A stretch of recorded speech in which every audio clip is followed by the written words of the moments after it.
Hello to everyone out there. Vince, I've got rid of you. Sorry about that. Hello to everyone out there in internet land. Welcome to Blue Sunday, proudly brought to you by the Jumper Punch. Yes, I know what you're saying. It is not Sunday, but our beloved Blue Baggers took on Freo yesterday, and I thought they put up a mighty effort. So that is why we are on today. Let me introduce my fellow compeers. Sitting in our luxurious Melbourne office is Big Vincenz, former president of the Carltonians and life member, and also in our, I suppose, subsidiary satellite office is Big Seba. How are you both guys? tonight? How are you? Well, I'm well. Yourself? Yes, I'm well. Vince, how are you? Not too bad, Joe. How you going, mate? Not too bad, not too bad. We've got some people in the chat, but we'll get to that in a minute. Boys, let's get some admin out the way, and then we can get on to sorry, I'm just reading some of the comments, and we'll get on to the stuff. Okay, as you all know, the Jumper Punch channel is proudly sponsored by the Sporting Globe Bar and Grill in Northland, and it is also brought to you by my company, Retired Working For You Tours here in Bangkok. We'll be going through a brand change soon, so I'm going to be changing the name from Retired Working For You because I think that's just limiting our audience. Just be wary, but if you have any wants, needs, issues about Thailand especially or Southeast Asia, give me a call. Also, you will find us on Facebook at Blue Sunday. And obviously, for all of you watching at the moment, you can watch us on the Jumper Punch on YouTube. Don't forget to like, share, and subscribe. It makes the channel bigger and better for you. So, boys, let's get on to a few things first. Vince, how's your week been? Oh, not too bad, I suppose, Joe. Yeah, apart from the football, few things going on, but I'm still here and I'm still upright, and haven't had. I was going to say you're still here and you're still queer. I'll be all right. What's that? I said you're still here and you're still queer. Oh my God! Cracking Seba up. No, there's no rainbows. No, there's no. Oh God! I don't know. Vince has been having a bit of internet trouble. So anyway, now we can bag him, Seba. How have you been? Yeah, I've been well. I can't complain, mate. I cannot complain I think Vince's boyfriend cracked the shits and cut the internet out on him. You're a dickhead. You're an absolute idiot. Hey, Vince, did your boyfriend What are you get doing upset to me, Joe? It's not me. It's you. You live in the utopian state of Victoria. Oh, it's not you. I think all of a sudden I just either blacked Dan off. Andrews or your boyfriend is playing around with your internet. I thought you were going to say something else there too. Oh, shit. Anyway, hey Vince. While we're on the subject, big shout out to Karen, or is it Mary? I thought it was Karen from the Carlton Queer Squad. Oh my! Okay. I don't get it. Is that? I believe she's in love with Seba. Oh God! Continue on. Yeah, she's in love with Seba about as much as she's in love with Snapper. Continue on. Let's go. Never mind. Okay. Hey Vince, it's good that mate. you're well, and I know you've been through a bit of a rough trot lately, but we all have a bit of fun here, and you know that we love you. Just a quick shout out to our regular viewers: Tony Malia, DC, Paz, Peter V. Carlton, Bocek, Scotty Tompkins, Jibe, Danny Finn, Nick, what else? LR, Wayne, Chris, you all know who you are. Seba's even put out a comment. How are you, Seba? Anyway. Oh, well. All right. Everyone knows why we're here. He's waiting for us in the background. We're all waiting to hear the dulcet tones of his voice. Mr. David Rees-Jones. How are you, David? Yeah, I'm going well. Looks like you're having too much fun back there. Vince's I don't know what was going on. I thought this was a footy program, but you know what? next week, I think we get more enjoyment out of setting people up with blind dates. I'm thinking seriously about joining that that activist group called Queers for Palestine, and heading over there so that they can throw us off a couple of mountains or a couple of cliffs. That's what they usually do with queer people in those countries. Continue on with the footy. Anyway, let's get back to footy. Hey, David. And to all those morons that went over the Sydney Harbour Bridge or protested on Sunday in Melbourne, you absolute fuckwits. Anyway, next subject. Hey, they were a very good-looking mob, though, weren't they? Jeez, please. Don't get me started. Come on, move on. All right, disrupting everything. The rest of the world's got to be put on hold while these morons protest about something that they've got absolutely no control over, and neither has our government. Let's go. The Vincano's not on yet. Just wait. Hey, before we start, David, as you probably may be aware, we have, or the boys from the Jumper Punch have got a show on the 30th of August, and they've got Heath Scotland, Brendan Favola, and Brad Pearce. Do you know either of those three guys? I've met them all, yeah. I don't know Brad Pearce all that well, but Scotty and Fev are two rippers there, two really good blokes. Be a good Fev's night actually, there, wouldn't it? Hey? Be a good night, I think. Yeah. Get your photo taken, talk to them. Vince, what is wrong with you? Fantastic. Get along and, I told you I was having some issues with my computer. Anyway. Sorry, David. No. You've got a good crew there. Yeah, three good ones. So it'll be a great night. So people, don't forget, we'll be showing a little bit more, but tickets are on sale, $69 at Howlers, 8-course roaming meals. You can talk to the three boys. I'm sure you can ask Brendan about pressure points. He'd be more than happy. He'd probably smack you in the mouth. I know I would. But anyway. Hey, Vince, there was a game of football on. There was indeed. And, it was sort of a game of two halves, wasn't it, really?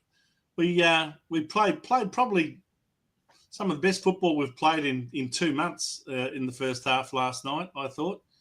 A lot of the young players really stepped up, and as you can see there, we kicked 5 goals to 2 goals in the first quarter. Then we outscored them again, 3 goals to 2 in the second, to have a 4-goal lead at halftime. I actually thought we could very well have been up a fair bit more than that, considering our dominance in the first half. But anyway, a pretty healthy 4-goal lead, but I don't know what happens at halftime in the Carlton change rooms, but whatever they're doing, they need to change it, because how often do they come out in the premiership quarter and go to water, literally? All of a sudden, Fremantle completely took over, put on the pressure, and we couldn't handle it. So they kicked 4 goals to 1 in the third, and kicked another 7 goals to 1 in the last quarter, and totally ran over the top of us to win 15-4, 94. Very good kicking for goal.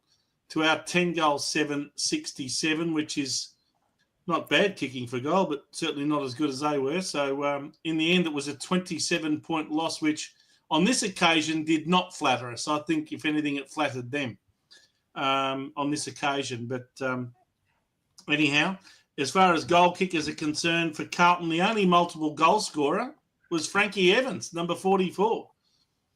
The guy who copped that bump, it wasn't really a bump, from Stephen May a few weeks back, but he came back into the team and kicked a couple in the first quarter, I believe. So apart from him, there were singles to Durden, Mackay, Moyer, Akers, Fogarty, Motlop, O'Farrell kicking his first goal in league football, followed by doing his ACL about 5 minutes later, unfortunately. And Zach Williams also kicked 1 goal.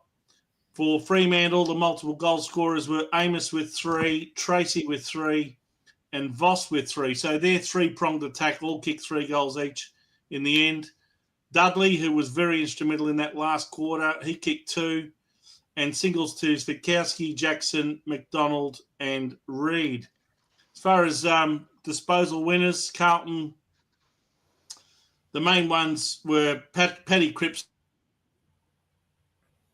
Oh, here we go. He's gone again. Continue? He's gone. Anyway, I don't know what's happening with Vince and his computers, but But I'll go through it. So in the stats department, if you look at that, you'd think that we actually won the game. We had more disposals, had more uncontested possession, which I guess means on the outside. I'm just going through the stats, Vince. Sorry about this, everyone. I don't know what's going on with my Wi-Fi, but it's a bit temperamental tonight. It's typical from third world country on to internet. the stats? Yeah, look, I was just mentioning that the main disposal winners for Carlton were Paddy Cripps and George Hewitt with 36 each.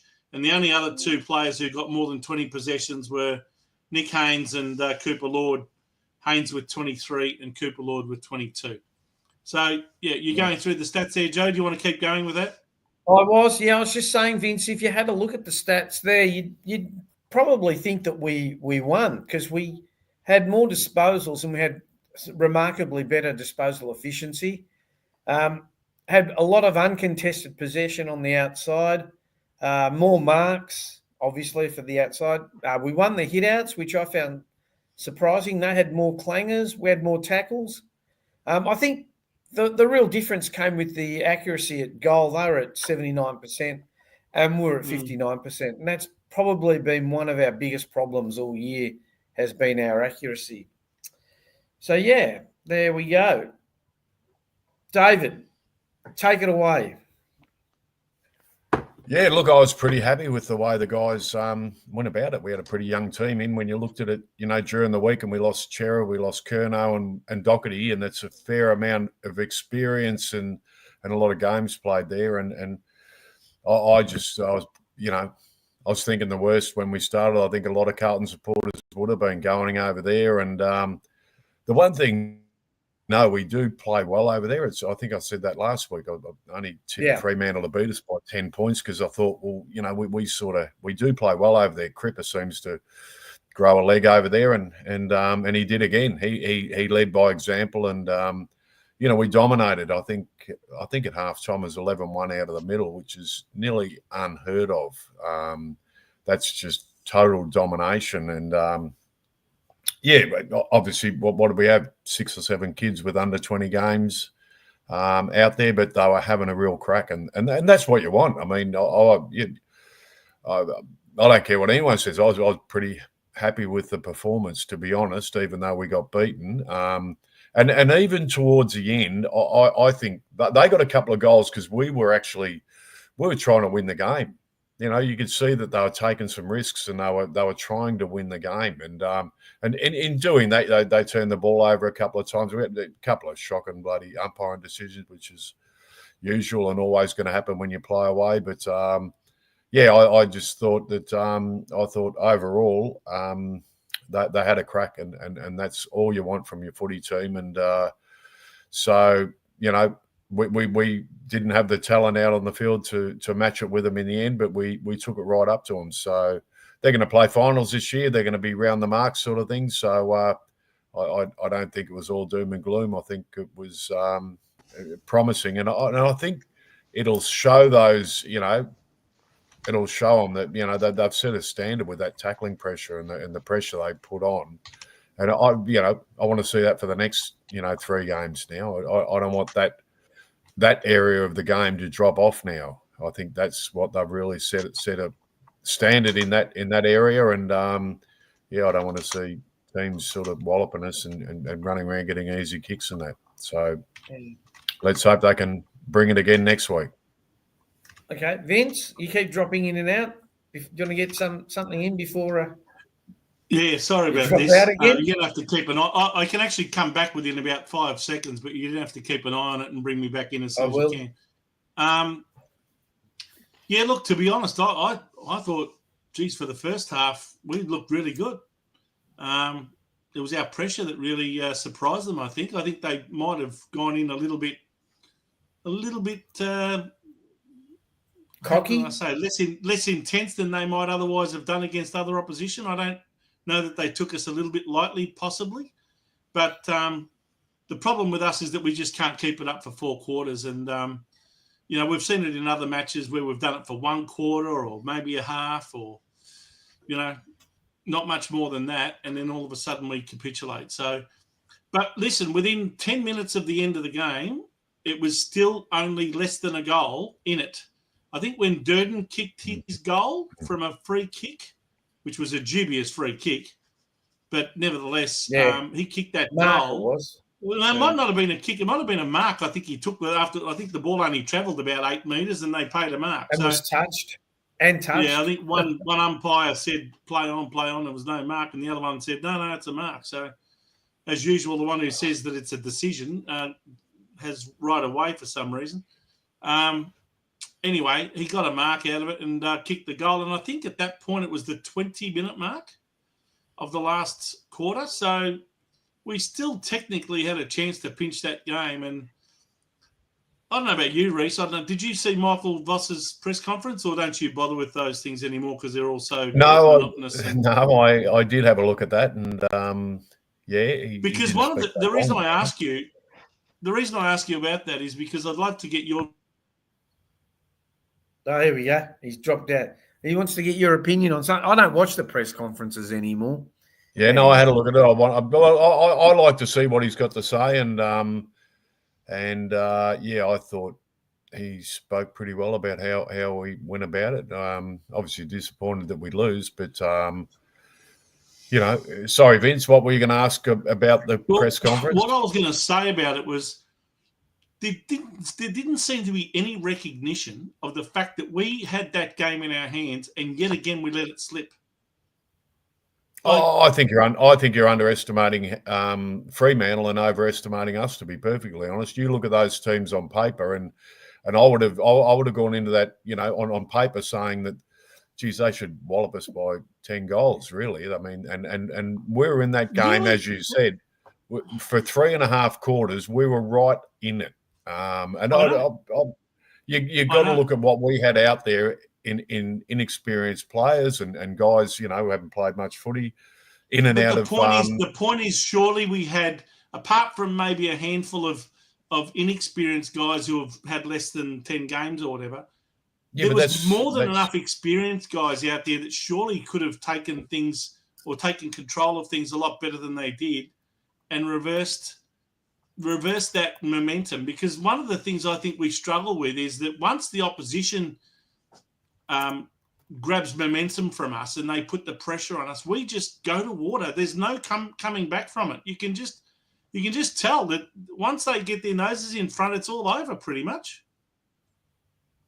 Yeah, well, look, I mean, as I said, and you mentioned before, they got 3 quality forwards down there, and I thought Tracy, especially after halftime, really showed a bit of, we're going to get this done. I think, Luke Jackson was probably, close to best on ground along with Cripper sort of thing. I thought he had a really good game. So, and their midfield was down. We were well on top in the midfield, and that's where we got the dominance from. But they're quality players. They were always going to come back. They were going to come back. They were going to rejig it.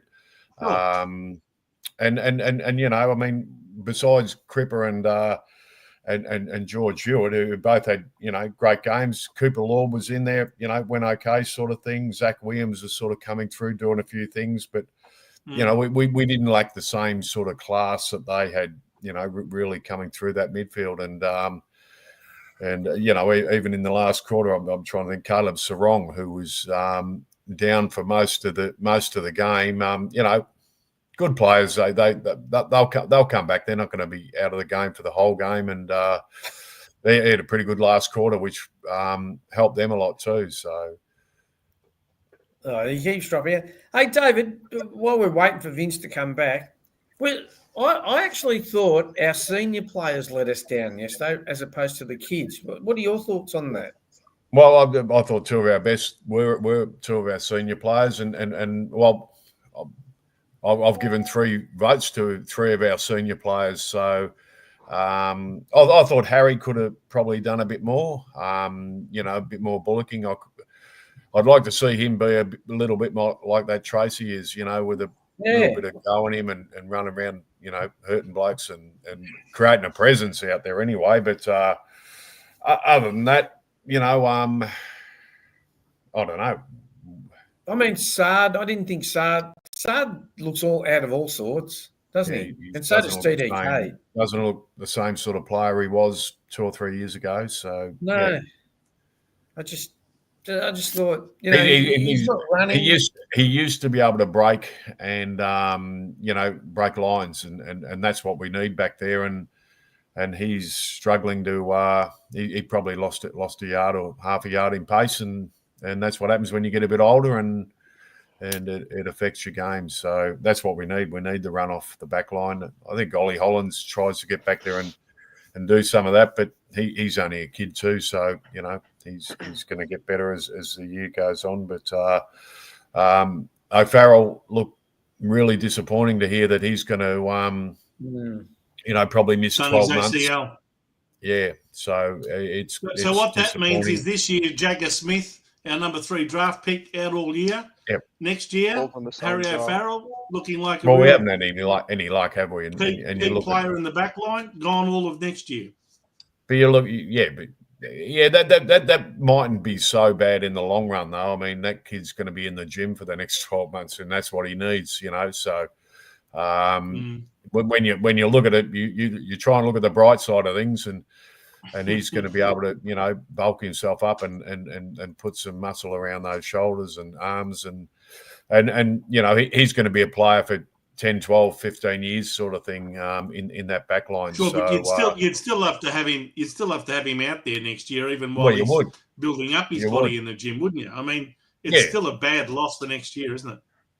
Well, it is, but I mean, we didn't start the year with thinking that Harry O'Farrell was going to be someone, No, but he has emerged. He has emerged. Step up, I think overall our backline, led by Weeders, has been pretty good over most of the season because they've been under a lot of pressure down there, and they've held together. They've had blokes coming in and out of it. So it's been another year that we spoke about the injuries and why they're occurring. We sacked a fitness bloke, and we've still got you look at our injury list at the moment, and there's some bloody good players out who are not out there, and some of them who have been playing injured during the season, which is not great either. So, yep, we're cursed in some ways, but that's you just got to keep the next bloke up sort of thing attitude, but it was. Overall, I think it was pretty good to see that the guys at least they tackled and chased and harassed and kept going right through the game. They didn't stop. So I think the effort was there for 100 minutes. And as I said, even towards the end, I think they wanted to win that game. They wanted to win that game. So that was good to see as well. And, by trying to win it, they probably turned over a few kicks and made some mistakes and for our what they get 4 or 5 goals in the last 5 minutes or so and wrapped it up. And, 4 goals. So that just it was icing on the cake, but it wasn't really. I mean, if you looked at that match, it was a lot closer than a 27-point beating. I think the last 3 minutes where they kicked like three chip easy goals sort of made it. Seba, what are your thoughts? You're sitting there very quietly. Yeah, I mean, there's not really much to say anymore. I mean, it is what it is. I'm just over it. They gave it a run for 2 quarters, but I mean, again, they faded out. But I mean, as Reece was saying earlier on before the show, there was so many kids out there. But look, the kids are getting exposure. Yeah, do I want a lot of them getting this sort of exposure with some of these players and some of these elder players that act the way they act? No, but you have to give them the exposure. So, I mean, look, it is what it is. I knew it was coming. I knew we were going to lose. The only one I want to point out is Wiedering. He looks off. He really looks off at the moment. Looks like he's really, really checked out. And I worry for him. I do worry for him. If he doesn't get the right help around him next year, could be in for another bad year.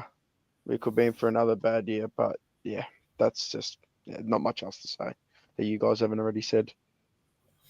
No, I thought, he looked a bit off yesterday. I mean, surely the pressure of 20 weeks of being bombarded Not probably even doesn't 20 help. weeks. The pressure of 10 years. It's finally catching up to him, I think. So, but like I said, he needs help. He really, really needs help. And if we don't Probably get the needs adequate help for him, like I said, I fear for next year. I feel for what happens next year. You know what I mean? But Yeah, it is what it is. I suppose. Reece, Well, look, Reece, well, can you Sebby, just tell? Can you? Sorry. Go on, I was just about to say, Sebby, you're wearing a Carlton jacket there that's got CUB on it, and that was, that was a good days. Yeah, That was a I good know. days. That's how long ago it was when CUB I were think it's bloody. 89, this jacket. I think this one's 89 or something. I was just going to we've got say, the- Reece, can you tell how despondent, how dejected, and how almost hopeless a lot of our younger generation supporters, like Seba, who's only 24, wearing a retro Carlton tracksuit from 1989. But this is what I'm seeing everywhere, that they're starting to really lose hope. I think this is what happens when you've got a football club that keeps selling you hope and keeps pumping up your expectations, and then in the end they just don't perform at a level that lives up to those expectations. Well, and we guys like played in Seba a haven't preliminary. even seen a grand final yet with Carlton in it, let alone a premiership. We played in a preliminary final 2 years ago. I mean, why shouldn't we have hope? And that's what I'm saying. We've been there, that close to it, and that's where when I said it last week, when the Voss bashing and everything continues, but the players need to take responsibility. They're the ones not performing. They're the ones who are on the huge money. I mean, you look at it and you look at Mackay, and everyone talks about Mackay and Curnow. So we've got the two tools down there. Well, what have they done this year? What have they both done this year? You say that, Reece. Sorry to cut you off, but you say that, and like being asked, I think we asked each other the question this year about Curnow and Mackay. I think I'm sort of getting to the point where I don't even care if both of them leave, to be honest. And to be honest, I think I know you won't be cutting both of them, but to be honest, I'm getting to that point where I don't really care. Like, what I'm saying is we've got the nucleus of a team, that was not far off it 2 years ago. So we haven't fallen. Well, we've fallen a fair way off since then, but I reckon you can pick it up just as quick as well. So I'm really interested to see what Graham Wright's going to do. When does he officially come in? Is it? It's supposed to be the 15th, but apparently 15th he's wandering around the halls and Oh talking to people. I'll tell you, there'd be a lot of people in the football department and who'd be shitting themselves at the moment, and so they should be. But that's really what we need to do. And the comment down there, game plan. I don't know what our game plan is at times, but I was pretty happy with our attitude and the way we played last night. So I think they bring that to the footy every week. We can at least walk away proud of our team having a go, and taking it up to the better teams in the competition. That's a starting point anyway, and then we get players back. We've got a multitude of players who are out at the moment who we're all so-called superstars. So we should. Reece, they get paid like superstars anyway. You know what the thing is? Reece, I'm happy. You mentioned earlier that we made a preliminary final 2 years ago. Vince, you cut off Seba. Go. Let him go. Go. Oh, sorry, Seba. Did I? No. Go. It's fine. I'm sorry, but you're right. Then you urinate up, Vince. I don't know what's going on with my I can't even hear. You mentioned that we made a preliminary final. Now, would you agree that the nucleus of that team is pretty much still with us? If you have a look at the players that played in that game, you'd probably find that 20 out of the 23 or whatever it is probably still part of our list. Now, how can you sell hope when the majority of that team is still with us, and now they're just not performing. They're not playing with any vitality or any enthusiasm. They're playing for a quarter, maybe two, and then they're dropping right off. What's going wrong? You have to ask yourself, surely, you got the same coach, essentially the same team. They went as far as a prelim final 2 years ago. What's fallen off the perch? Why are these players not playing in the same way as they did? Well, I'll answer that while Vince isn't here.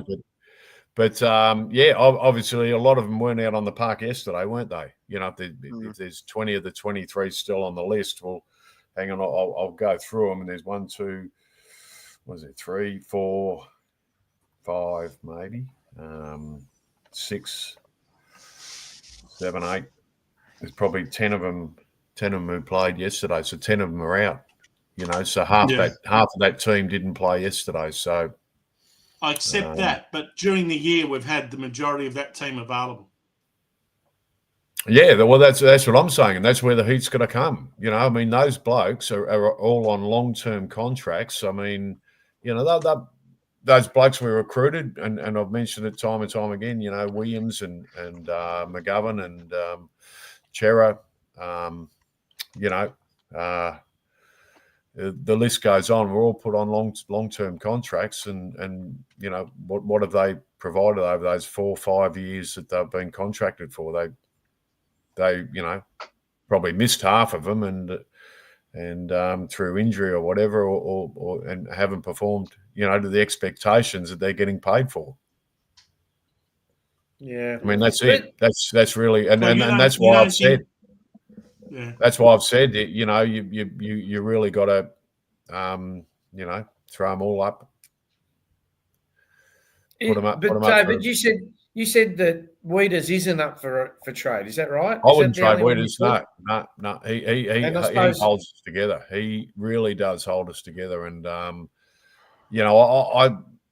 playing most of my career on either a wing or forward or whatever, and playing in the back line towards the end of my career. And unfortunately, knee injuries that, sort of curtailed the last part of my career. But playing back there, how tough it can be. That's a tough, when the team's not playing well, that's the toughest position to be in. The forwards, it doesn't worry them sort of thing, but you're back there and the heat's on you, every bloody quarter. And if if the midfield aren't putting pressure on and manning up, it's a nightmare down there. It's an absolute nightmare, and you just can't defend it. It's and it becomes frustrating. So I know what it's like, back there, and he's been fantastic in the way he's applied himself, and he normally takes the best forward. He has to take the best forward week in, week out. So, the responsibility's on him, but he also, he directs them back there and gets them working together as a team within the team. And I think that's important as well. So that's why I rate him so highly and say that he'd be, because you lose him out of our defence. Oh, we're cooked. We're gone. We are exactly. Teams are just we'd be losing games by that game yesterday. We would have lost, but even though he was terrible, just him being there, we would have lost by another 5 goals on top. And by you saying him being terrible, I don't think it was bad, but by his standards. I'm saying by his standards, yeah. Yeah, he made one terrible mistake, which I don't think I've ever seen him sort of lose sight of things. He's always so composed in that, and he just was in no man's land out there on that half forward flank at one stage, but half back flank. But I hadn't seen that before, but from him. But he's so important, and that's where you build from, really. I mean, you look at the teams who you look at Hawthorn and who they go and recruit. They go and recruit backmen. Big, solid, good backmen. They did it when they were winning premierships, and you've just got to have those players in defence that can stand up and be resilient and play week in, week out. Yeah, I thought like you said, and again, it's not. I'm not for not any second. I'm not trying to knock Wiedering. I always say he's our most important player and has been since he's come into the club. But even Chris Mast pointed out a lot of sideways kicking or backwards. See, a lot of people say this, but the fact of the matter is, there's nothing ever. There's no movement ever. Like if you go to the games, obviously there's no movement up in forward in front of him. He tries to switch it. Our players are too slow to react to everything. And I feel like just because of how much has been heaped on him and this year, let's be real, it's probably been one of the worst, like in terms of how the whole club's going since he's been at the club. And I haven't seen him ever be this down. Like you can see it when he's playing. He just looks down, and I haven't seen this from him ever. But yeah, just to reiterate, it's just now and Chris Mass again seems consistent, but it's just been consistent all of this year. And I think a lot of it's clouding. It's even probably clouding my own judgment of him is because of how bad this year has been. This has been the worst that I've seen. This has been the most unenjoyable team that I've watched since I can remember. And, I've seen and some I really bad think teams. I think a lot of that is because of the expectations, not that the club Yes. put on us.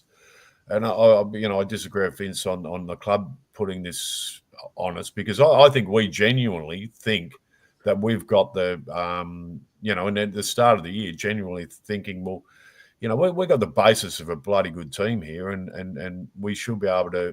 But that's where I think, in our recruiting and our we just haven't been savvy enough to work it out and say, well, look, we're not quite there.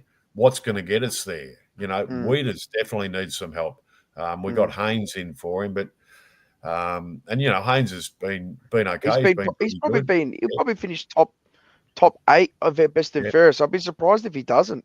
To be honest, he'll be up there somewhere. Yeah, no, he's been good. So, but what's he? 32, 33 now. We need a 25, 26-year-old who's big and strong and going to handle the monsters and that can allow Wiedering then to start, getting off. You can't have Lewis Young down there. You need bigger, stronger players who are going to, and I thought Lewis Young went all right yesterday. He was all right. Yeah. So, they surprise us, but they got to, they're not the answer either. So we look at that team yesterday, and hopefully some of them will come on, in leaps and bounds. And I think, someone like Cooper Lord, could be, could take that next step soon. I think Ollie Hollins is another one who's he's going to get better as he goes on. So. Yeah, Lockie Cowan's been another one who I'm a rap for, and I reckon across half back now he's really making a name for himself and becoming a very, very good defender. So, who knows what's ahead though? There's so many rumours and things going around about players not being happy and different things. But that's what happens when you're not winning, and a team like Carlton where. One of the big 4 clubs, and you've got to expect that. And the rumours will swirl, and people have just got to stick fat. That's the most important thing. We just can't become a rabble again. Because we've been a rabble in the past, and we need to stick fat. And by doing that, it'll show the footy world and everyone that we're a united club. And you know what the thing is too, Reece? You point out becoming a rabble. I think we're almost teetering on the edge of a cliff of becoming that rabble again. That's what I'm fearing. You know what I mean? And look, I'll never. You know what happens is the decisions that are going to be made over the next few weeks. They're critical. Will either turn us into a rabble again, or they'll head us on the right path. And and that's where some major decisions have to be made, and they've got to be made. And it's treading the tightrope, but it's going to be a balancing act. But things have to be done, big moves have to be made, and statements. I they've think got to make a statement. I think this off season, genuinely, and I'd say this lightly, I think this could be one of the biggest off seasons since the turn of 99 into 2000. This could genuinely be the biggest off season that we've had. Because if we don't get this right, like you said, the rabble, and you know what happens when a rabble comes, everyone jumps off, and then the snake pit gets bigger and bigger, and it's hard to stop. Yeah, and the outside noise will filter in, and that's going to be the thing. They can hold it off as much as they want, but it'll sneak in, and it's got to be. It really needs to be a player-driven atmosphere, though, and that's that's going to go back to our leaders and the guys like Charlie Weeders, Cripper, obviously, Harry. These guys have got to step in, and it's got to be player-driven. And if that doesn't happen, you're wasting your time anyway. Yeah, I agree. Yeah. Well, just to people in the chat. We're not going to answer rumours about Cripps wanting to go home and Walsh to Brisbane. They're just rumours, even like this. I read today, it says, and I think it was from the Herald Sun, Jack Silvani passes fitness test at Collingwood. Well, either the Collingwood medicos are fucking useless or the Carlton medicos are useless because he's out injured. So, look, You look at that, and I agree with Vossi there. What McRae did by saying that he's met up with him, I think that's going. Even if he has met up with him, he shouldn't have said it. He said it with a bit of a wry smile too, and I think then that's a bit of that Collingwood, bit of that Collingwood sort of Carlton, stuff happening there. But even if he has met him, and Vossi might have met up with a few players on the side, and as Vossi said, I wouldn't go and announce that because he's got to go back to his playing group. He's got to go and front the players, and it happened with the West Coast captain earlier in the season. Yeah, exactly. And look, that really, disrupted everything, in the club. I mean, your captain going and speaking to an opposition coach, it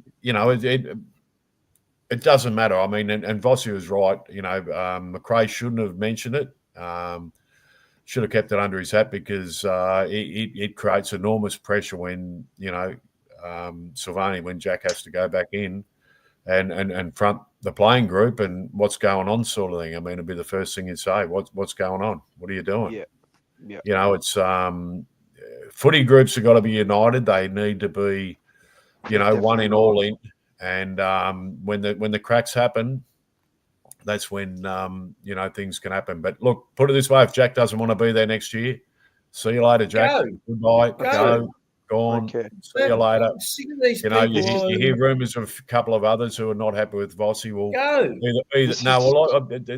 put it this way. We had, Wolsey. A lot of players weren't happy with Wolsey. We won a premiership under him, and it was, was more. You can either suck and take the easy way, or you can just tough it out and prove him wrong in what he's saying. I mean. The only way you can do it is on the field and for your mates, and that's where you've got to be mates. You've got to be mates on the field. That's the thing is, Reece. Sorry, Seba. The emblem is bigger than the individual. Yep. And this is the thing. We've seen, and yes, I understand. And look, probably I don't understand it to the full extent because I didn't watch his dad or his grandfather, but it's not the point. We've seen bigger and better players leave this club and more influential players leave this club than Jack. I mean, has he ever played more than 20 games in a season? I mean, how many games has he played in the last 3 seasons? Like, let's be real here. Yes, he doesn't owe us anything, nor do we owe him anything. We shouldn't be sitting here as a whole supporter about, this or that about Jack, pay him this, pay him that. No, you pay him what he's worth. Don't go over it. You know what I mean? Because then you're accommodating for these players. from what they're saying, Collingwood hasn't. Collingwood's offering the same amount of money. I think it may be a year or two different, but so that's not going to be the point. But the point will be that it is a famous name within the club, and Jack has been a heart and soul player of the Carlton Football Club. He has gone out and done what those blokes finally did on last night. He does that every week. He goes out and has a crack every week. So that's one of the other things that you look at and go, well, Jesus Christ, we're keeping all these bloody soft cocks. You know what? And bloke as it goes. If he leaves, so be it. But if it leaves to Collingwood, I'll throw coins at him next year.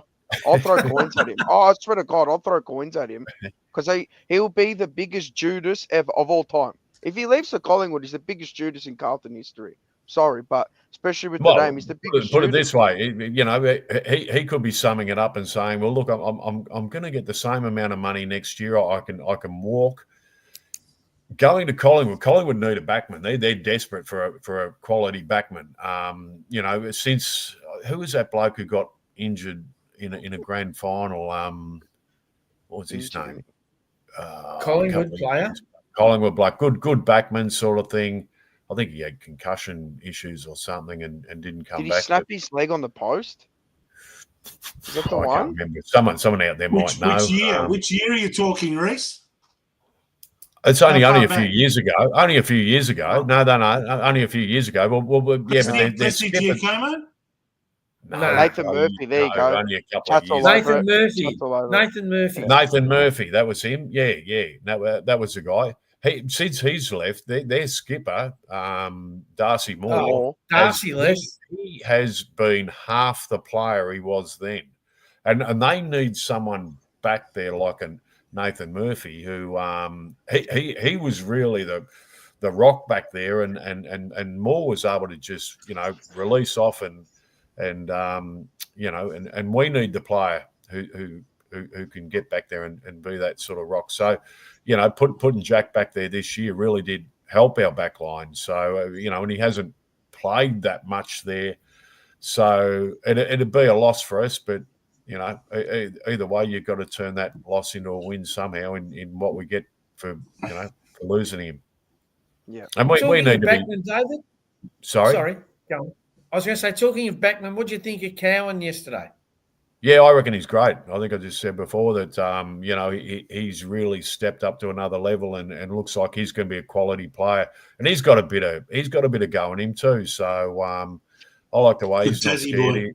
He goes at it, and the one thing I've really liked, especially over the last 3 or 4 weeks, is he's leaving his opponent and he's reading the play, and that's really important these days because teams can really cut you apart, and he's prepared to leave his opponent and take the punt and as he sees the ball coming forward, and he's intercepted a few good times, over the last few weeks. So he's growing into that position. He's going to be a good player for us for a long time. Seba, anything else? Yeah. I mean, look, I just one more thing on the Jack thing. Look, I don't want him to leave. Obviously, you don't want him to leave.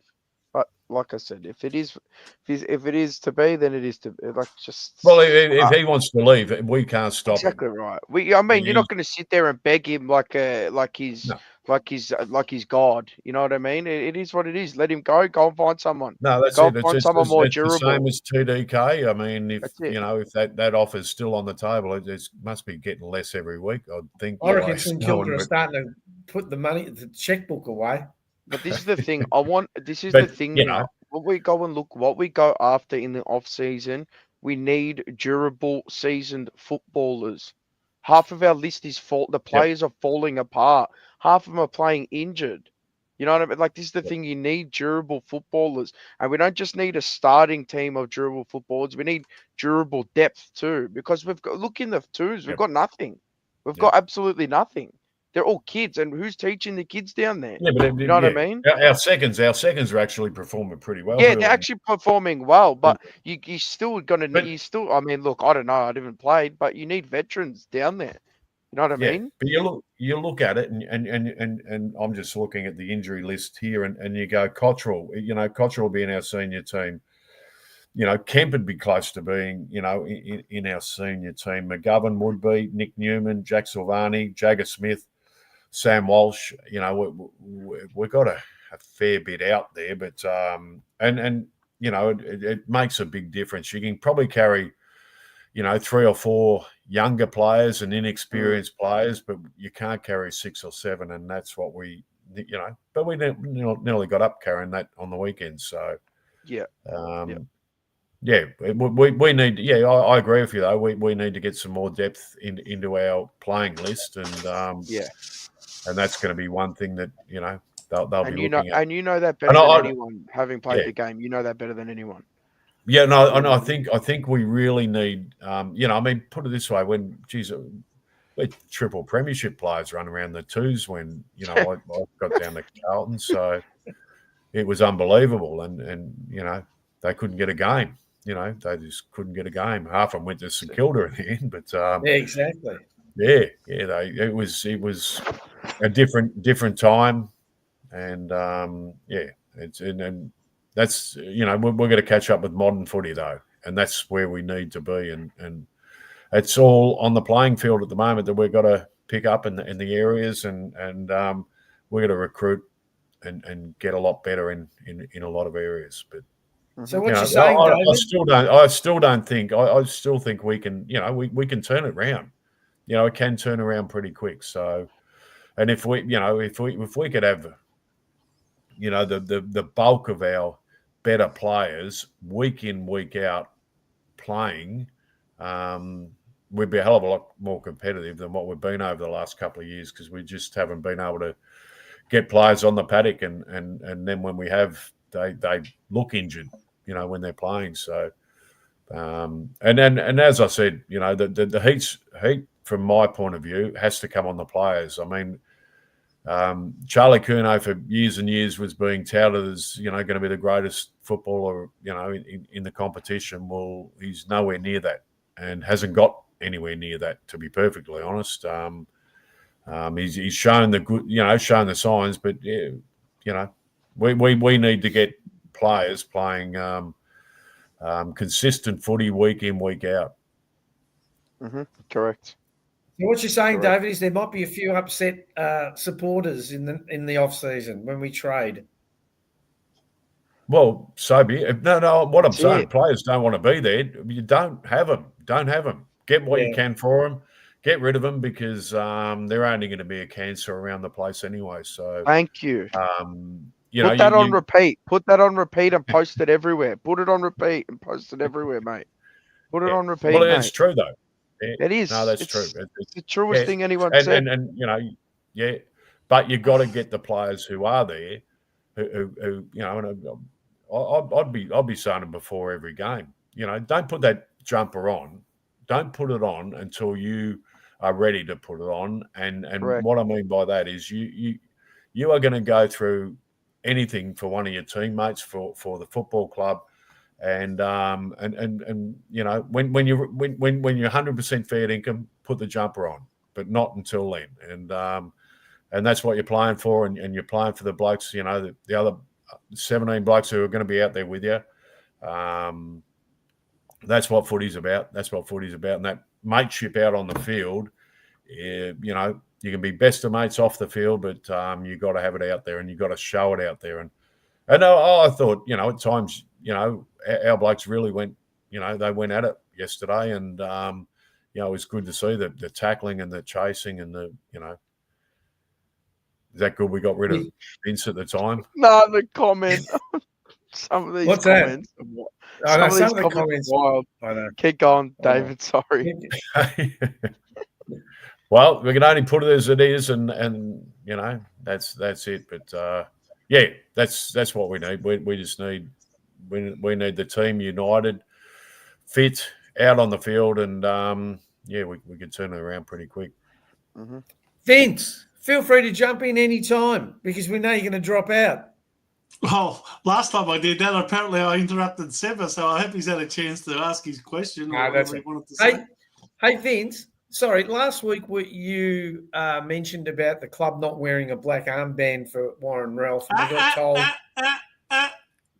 Oh, you're going to steal my thunder. All right, okay. Let it No, go. I No, was leave it. Leave it. I was going to use that in my Vincano segment, but Leave you it. might as well do Leave it.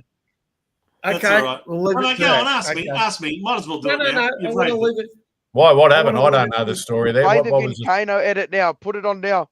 What was it? What was the story? David, Let's do David? it. Let's do it while Reese is here. Come on. Yeah. Put up the we thing. Come have on. a segment on the show when you leave, and I'll just show you the graphic. Where is it? Hang on. It's the same as Kane Corns' thing, except a slight name change. So it's when Vince explodes, okay? Yeah. And last week he exploded about the club not Yep. wearing black armbands for Warren Ralph. He says it's a disgrace and Yep. blah, blah, blah, blah. So, Vince, go for it. Well, by the way, if I happen to cut out, give me 10 seconds and I'll be back. But look, last week, on the day of the game, the Hawthorn-Carlton game, we got notified earlier that day that Warren Ralph had sadly passed away, and very suddenly passed away in his sleep that night, so the previous night. So I thought it was unacceptable that the players didn't wear black Right. armbands, even though it was the night that Sam Doherty was retiring and Jacob Wiedering. You guys hear me? Yep. Yeah. Get to the Can you guys punchline. hear me? Yeah, go. Sorry. My screen just went berserk then. So I thought, okay, maybe they're going to do something in relation to Warren Ralph in Perth because, of course, he's a Western Australian boy and, played most of his football over there, played 3 years at Carlton and really made an incredible impression, especially in his first year, coming on and kicking 9 goals in his first game of football in 1984 and almost coincided with Peter Buzzusto going back to Perth at the end of 83. So we lost one Western Australian goal-kicking staff and gained another one. And I can't believe it, but what I'm seeing in all of the comments already is that apparently they did not have the black armbands on again yesterday when we played Fremantle, and there wasn't any mention about it. Oh, here we go. So basically, That's it. David, Yep. Vince was very upset Yeah, at the yeah, lack no, of respect yeah, shown I past knew it, player.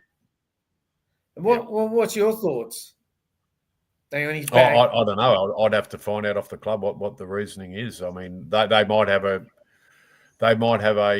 criteria that they only do it for players who've played a specific number of games or something. I can't tell you, but you'd have to ask the club what the what it is. He mightn't have qualified or whatever. I don't know. I don't know.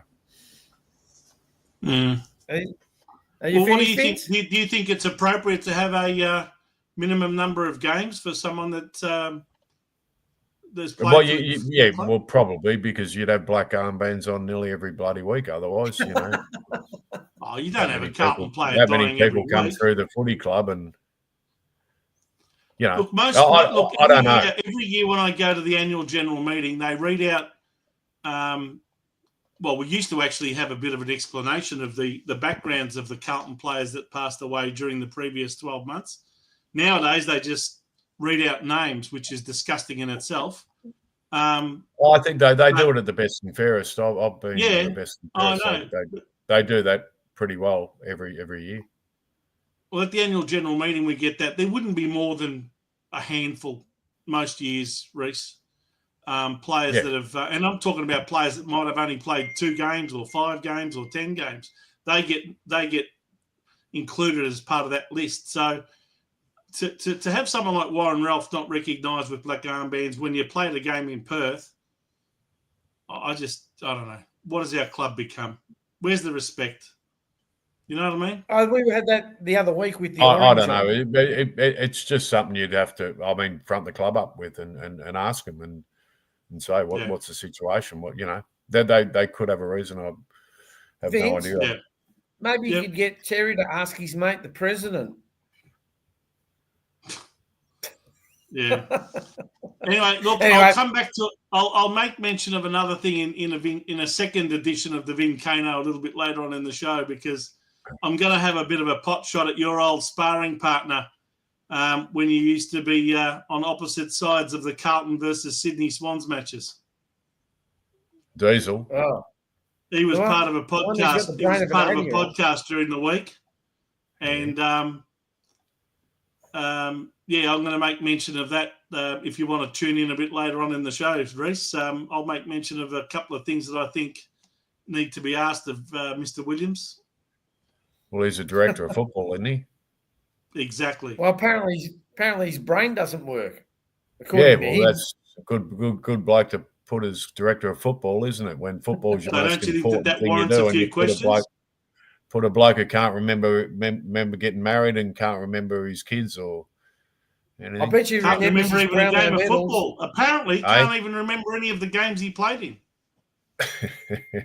Go to a sportsman's night. He'll tell you. Go to a Has to sportsman's rely on, night. Vision. Go to a sportsman's night, and he'll tell you every one of the possessions he had in the grand final and what he did and how he handballed and how he did this and did that.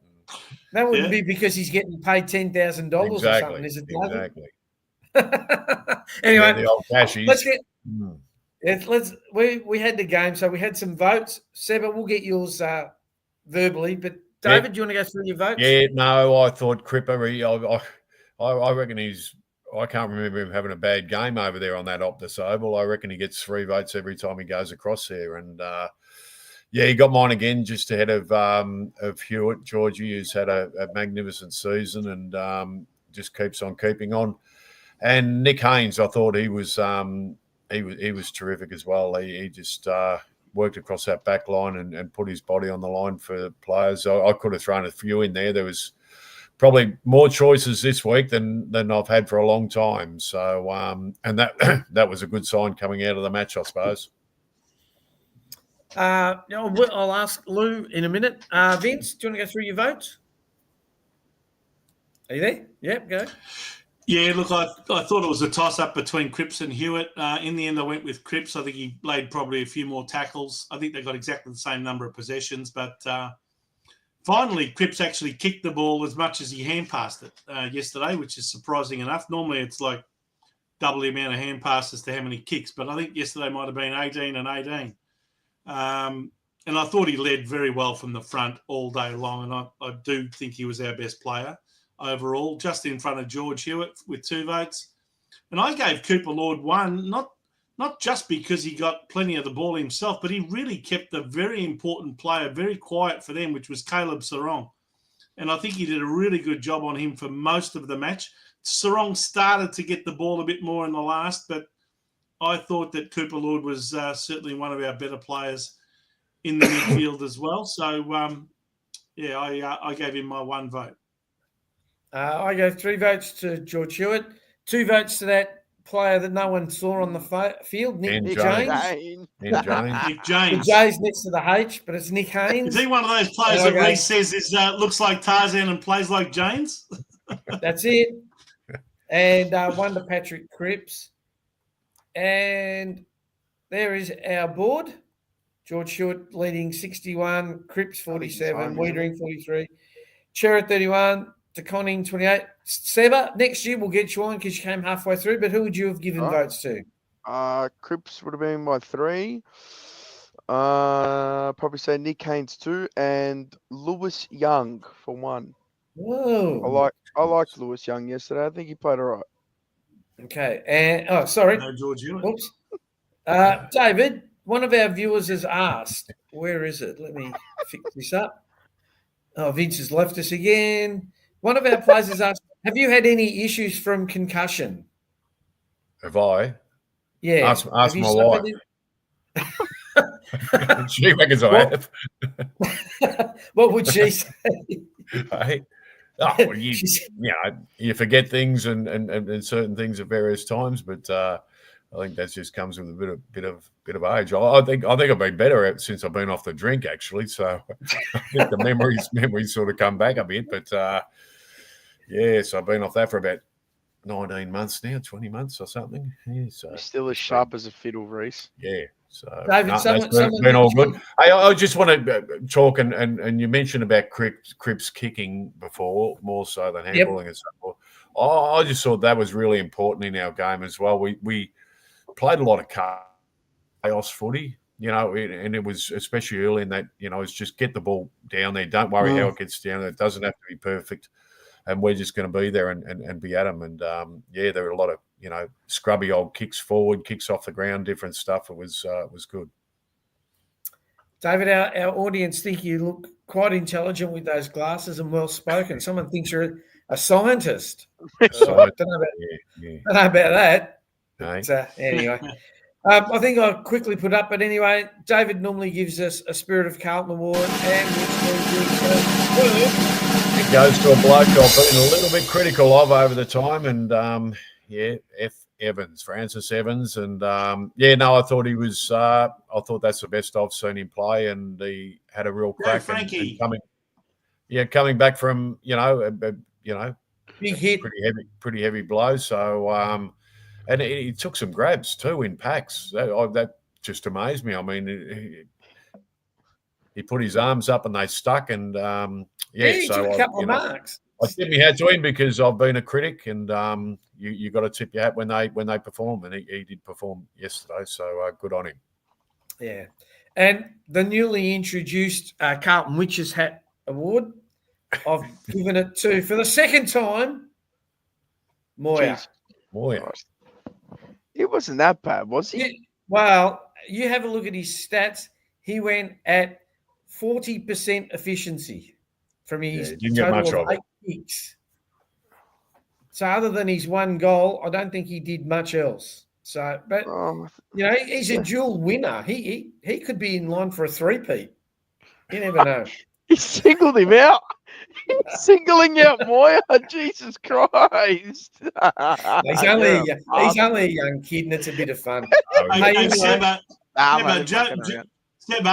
Joe was that harsh on this award. He was actually contemplating giving it to Harry O'Farrell for being off the ground for 3 quarters. Jeez, if he did that, I would have. I said he should have got it. Anyway, next week, boys. Michael Voss for not coming down from the coach's box until late in the last quarter. He should be getting the Witches' Hat Award. Actually, that's not a bad idea. Well, I could give it to Aaron Hamill. Is he the defence coach? Yes. Did Aaron Hamill ever play a game in defence? He's a forward coach. Defensive coach. Sorry, defensive coach. Yeah. And a guy who our defence hasn't been that bad. No. But a friend of mine, he when we used to watch the football, he used to say it was very good of Jordan Russell's parents to give him that middle name. And I said, what are you talking about? Jordan fucking Russell. He goes, fuck Jordan fucking Russell. Anyway, round 22, Saturday night, this Festival Hall or Marvel Stadium, just around the corner. Carlton versus the Suns, 7:35. Vince has left us. He could handle the Festival Hall. David? Go on again. Go for it. Yeah, tough game, a real tough game. They're in pretty good form, and they're going for their first time in the finals. So they'll be looking at this match. They will have looked at the Freo game and realise that it's not going to be easy, sort of thing. So they'll have to come out hard, and they're probably going to be too good for us. So I think their midfield works pretty well, and they've got a multitude of players who really go through that. Raoul's just a machine. He just keeps going and getting that contested ball. So seeing him up against Cripp is going to be good to see, and Georgie Hewitt in there as well. So it's going to be tough. But I just hope we go out with the same attitude. That's all I want to see. I just think you go out with a good attitude, and good things will happen. So. We take that same attitude. We started the game against Fremantle again this week, and anything can happen. I think Gold Coast will be a bit too good for us, but I've what have I tipped them to win by about 15 points or something, and I think that'll be around about the mark. I think, they're probably going to be a bit too good for us, but they've got a lot more on the line than we have. Vince, quick before you drop out. Suns by 8 points. I think it'll be a close one. Are Really? you normal, Joe? Seba. Yeah. Are you normal, Joe? That's my tip. Hey, Seba, Joe He's is the the best. only bloke that starts the show absolutely bagging the shit out of the team. And then by the end of the show, he tips them to win the very next week. I was going to say. Well, You're trying no, he to- has to. trying to He's catch that up with far tippings, behind. you know? He's that I'm far that far behind. He behind, has okay. to. He has to go against us. That's Yeah, right. like, And it's not getting him anywhere, Reese. Hey, can unfortunately. I tell you something? At 3/4 time, I was looking good. We were winning. Yes. And that's what we should do, a 3/4 time. Unfortunately for you, Carlton doesn't know how to play 4 quarters. That's irrelevant. We'll just win. No, I know we're going to lose, but I'm just putting it up there for a bit of a joke. We are Actually, apparently the label that's been given to the Carlton team is that we're a tampon team. Why? We're good for one week and we're out for 3. 4. 3. Same shit. Well, is that quarters you're supposed to be saying there? Oh, sorry, quarters. Yeah. Yeah, nah. I Anyway. think it'll be a bloodbath. Okay. No, I actually think David and Vince are a bit generous. If I was doing a proper tip, I think the Suns will smash us. But as you said, I'm out. Seba, what do you think? I think their midfield will be way too quick for ours. They'll run rampant. I think so too. Even their big forwards. I mean, Yeah. fuck that. Jed Oh, Walter. I think we said that last week against Fremantle. That same thing. Yeah, their we did, midfield and their big forwards. So Yeah, I think that Gold Coast are a much better side than Fremantle, to be honest. But I think they've got a lot of quality across the board. Yeah. So yeah, I think it'll be about I'd say about 50 points. I don't want us to lose, but yeah, it's Because the roof will be closed, won't it? It'll be an indoor always game. closed. Yeah. It's not, always closed. so It's a not like Saturday gonna night. rain or- It's a Saturday night game. Yeah. So, here's a good one. Turak Miller will kill us. I don't know about Turak Miller, but I know Matty Rowell will. And then they've got that big forward King. He'll be unstoppable. You know Got a who's few big one? ones. If he's Sorry? playing, I'm pretty sure he always kills us. Is it that Fiorini bloke or Flanders? Yeah. Flanders. Yeah. He loves a game against us. I'm pretty sure. and That's the a ruckman good one. always. Yeah, Jared Ainsworth. Witz. Ainsworth does. Stop good now. Stop. I don't want to think about it. Stop the ride. I want to get off. All right. Yeah. Well, David's come to the end of your cameo. So No worries. once Thanks, again, guys. Thank you, David. we'd like to Appreciate it, mate. thank you. Thank you very much. right. Have a good All right, week. good to And be we'll here, see and- you next Sunday. Thanks, Reese. And as always, go the Mighty Blues. Let's hope we can get a win. See you, mate. All right. Thank you. We live in hope. All the Thanks, best, guys. Hey, this is how bored the chats come. Everyone's talking about the Premier League. You'll never walk alone. Oh God. Lost to Arsenal. I've been broken a few times tonight. I've almost come to the point of pissing myself laughing many times. I'm Lost loving to it. It's been, Arsenal. Vince, who Have a knew, look at- who knew losing Have could a be look so at good? Kevin Carboni's comment, will you? How are you, Kevin? Good to see you. Vince Yeah. has some Sheila under the bench blocking his NBN. Oh, Mary. my God. Geez, we've got some creative viewers, haven't we? but I'll tell you what, Vince, we're going to start a GoFundMe page so that you can get decent internet. I apologise, everyone, for tonight. I don't know what's going on. I think it's a bit Got glitchy, dial but no doubt it'll happen at least another 2 or 3 times before the show's finished. But we're going to try and finish by 9 o'clock because, of course, a lot of you love to watch Monday Blues. our friends at the Monday Blues that start at 9 o'clock. So we're definitely going to be off air by then. Yeah, we don't like chopping like their this. grass. We don't like chopping their grass. We love the Monday Blues. Carlton, NYNWA. You'll never win again. Yeah, fucking hell. Anyway, Vince keeps dropping off, so I'll go through what he does normally now.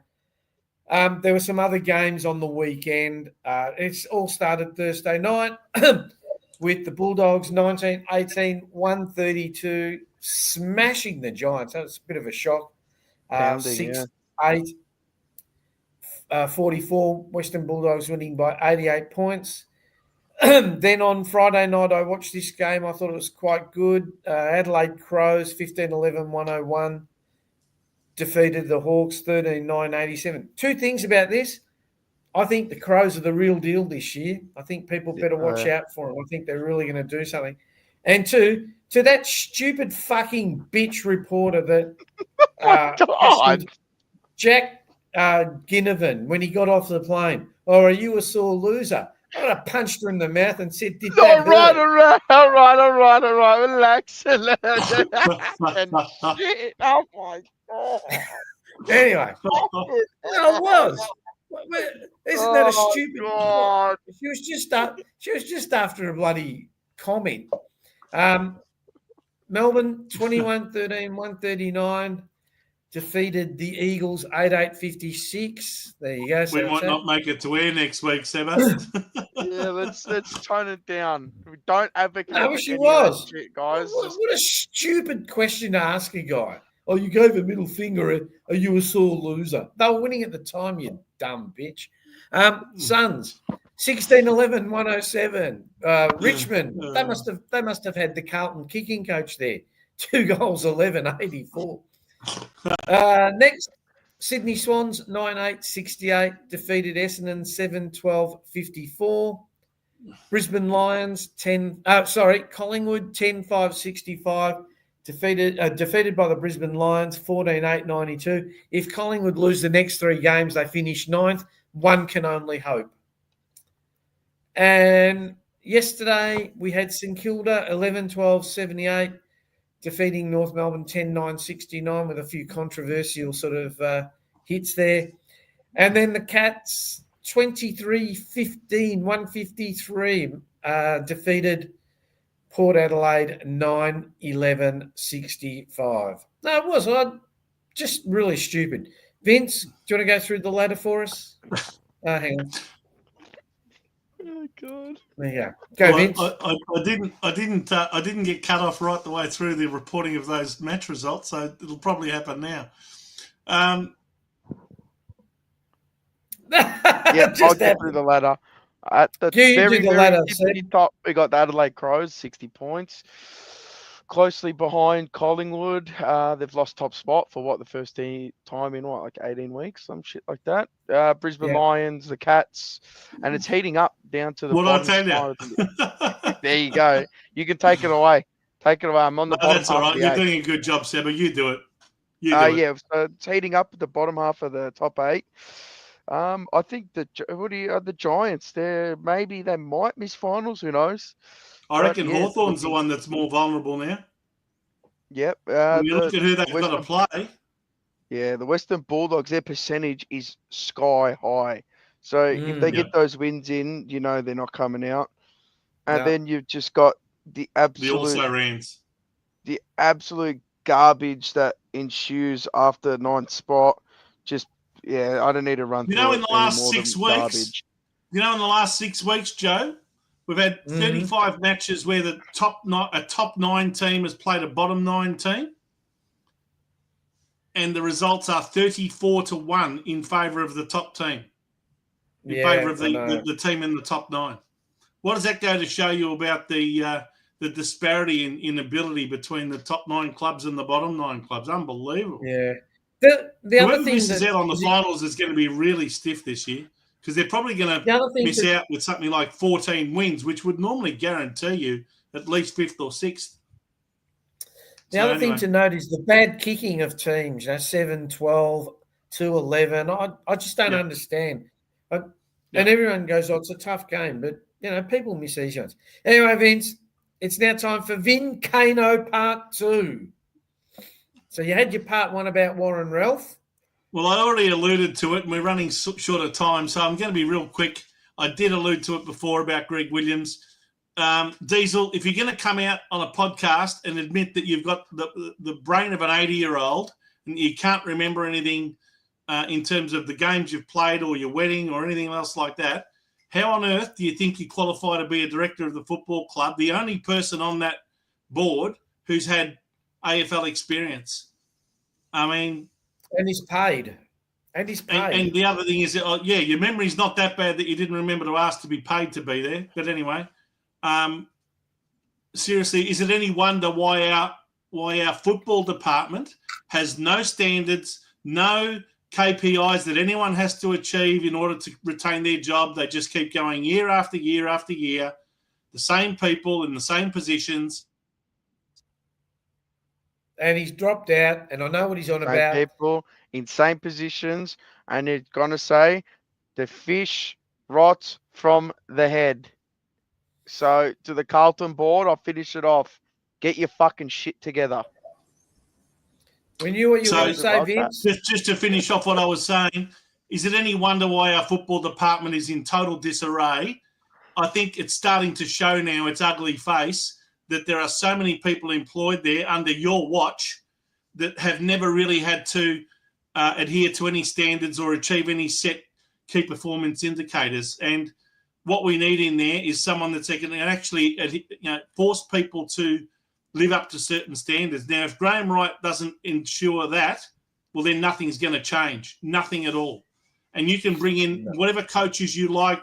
You can bring in John Longmire, you can bring in Adam Simpson, you can bring in Jesus Christ for all I care. Nothing will change unless the standards that are set from the top are spelled out to everyone and they are forced to adhere to them. And that really should be coming from the board. And you, Mr. Williams, are part of that board. You were only brought onto the board in the first place because Luke Sayers desperately needed someone to replace Chris Judd. And so you were smart enough to say, well, if you want me, you're going to have to pay me. And that's exactly what they did. They found a way to pay you. So now that you're admitting that you've actually got the brain of an 80-year-old, you should be stepping down at the end of this season. And if you had any integrity, that's exactly what you'd do. And on the subject of 80-year-olds, can I just change the topic a little bit and just say a hearty happy birthday to a true Carlton legend who turned 80 on Saturday. And I speak, of course, of the great Alex Jesaulenko. So all the very best to you, Jezza. I know that he's not in the very best of health at the moment, but I did see some Facebook posts by his daughter that they celebrated his birthday with a nice birthday cake and all that sort of thing. But, all the very best from us here at Blue Sunday and from everyone at the Jumper Punch. Jezza. Just on that, it's not a cheerio, but I was reading on the Carlton Facebook page today, the Carlton boot stutter. I don't know his name. He'd been there for the last 25 years, tragically passed away. So I'm sure do the boot stutters get paid, Vince? Probably not. Wait up. Before we go on, I don't know, Joe. I really don't know. Before we wrap up and before we go, right? Now, did Carlton post about it? Did Carlton make a post about Jez's birthday, or did they mention it on their stories? Anyone in the chat? Did anyone see anything? Arguably a top 5 player of all time. They didn't do that. And not only if they didn't do that, that should be also part of my Vincano, because that's a disgrace. Yep. No. They make bullshit other posts about people, about fucking Ampol and the nutritionists. How about you honour the people that stood before and put this jumper in the big bright lights? How about we start fucking doing that? Alex Jesaulenko played in, was it? Oh, Vince, you're not having a good night. But anyway, we know what Vince is on about. He's he was a legend of the club. He's probably in the top 5 or 10 players. But according to here, they had an AFLW documentary. And, on Saturday, Carlton even live streamed the AFLW practice game. Couldn't think of watching anything worse. Go on, Vincenzo, go on. Seriously, Seba, if the club did not put out either an email or something on the website congratulating Alex Jesaulenko for turning 80 years of age. No, there's nothing. That is just deplorable, because they have done that for many other past players that haven't achieved anything close to what Alex Jesaulenko has done at this club. I think he's a 4-time premiership player. I think he played in 68, 70, 72 and 79. And he was the captain coach, the last captain coach ever to captain coach a premiership in 1979. You know, multiple Seba, is it your other birthday? achievements and best and fairest and you name it. I mean, I just can't believe if they haven't done that. They did it. Someone ought to lose their job over it because that's a disgrace. Yeah. Seba, is it your birthday today? No, it's not my birthday. Why is No, everyone I'm saying joking, happy it is. birthday to It you? is. It is. Anyway, it is. we're going to today, hurry up Seba? because... Yeah, it's my Hey! birthday today. I Is didn't it? know it was your birthday, mate. Well done. Congratulations. Is it really? I'll let you guys decide whether it's my birthday or not. I've got no Was it or idea now. not? Anyway, We'll leave Vince, it there. bet of the Okay, week. this is very, very quickly, Joe. And you won again. We won again. Oh, we won again! Yes! So this week, Vince, Now, I am. You know how Richmond only scored 2 goals against the Gold Coast on the weekend? yeah, Do you watch them come out this Saturday in the beautiful Saturday afternoon sunshine at the MCG against the Saints, and they'll put in a much, much better performance, in my opinion. I'm not tipping them necessarily to win, but if they do win it, we definitely win the bet. But if they can get within 22 points of St Kilda at the MCG, we'll get this one home. I'm prepared to back $50 on it at $1.90. We get 22.5 point start. So long as they don't lose by any more than 22 points, or if they win, even better, we win our $95 back. okay. So we'll be quick. The balance before this bet was $250.